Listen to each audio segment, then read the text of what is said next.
Hello again mga commander dyan. Magluto tayo ngayon ng fish fillet na may maraming gulay. At kung gusto nyo malaman ay panoorin sa umpisa hanggang dulo.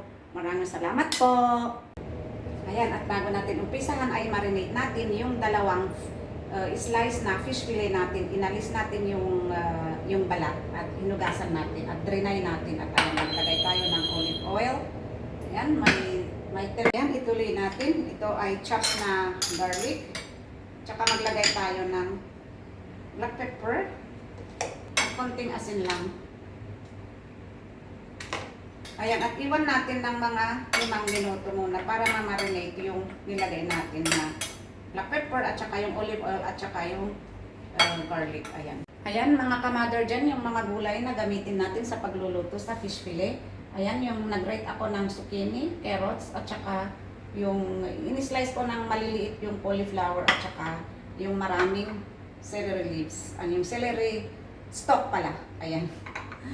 Pambababa daw ng high blood pressure. Ayan, umpisahan natin yung pagluluto. Ayan, mga commander dyan, umpisahan natin yung pagluluto. Wag na tayong maglagay ng oil. Ganyan na lang. Hayaan natin ng mga 5 minuto na ganyan lang. Ilagay natin yung sibuyas. Simpleng luto lang ito mga guys.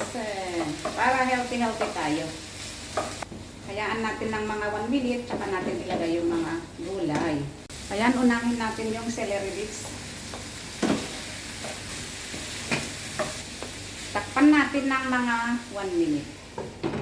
Ayan, ilagay natin yung grated na carrots at saka yung zucchini.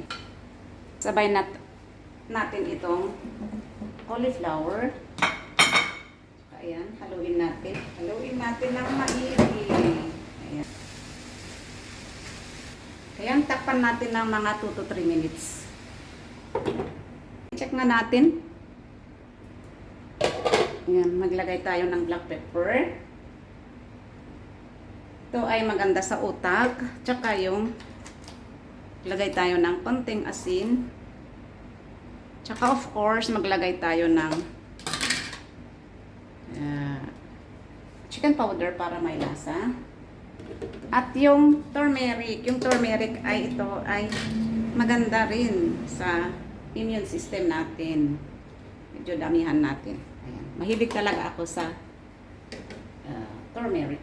Nagkatubig siya. Tingnan niyo, oh. Ang gulay talaga, kahit hindi mo lagyan ng tubig, pag luto mo sa mababang apoy, ay magkatubig siya. Hayaan natin ng ganyan. At salamat mga kamadar dyan sa laging panonood sa mga videos ko. At please like and share and subscribe. And please hit the notification bell para lagi kayong update sa mga videos ko. At sana huwag kayong magsawa na manonood sa mga videos ko.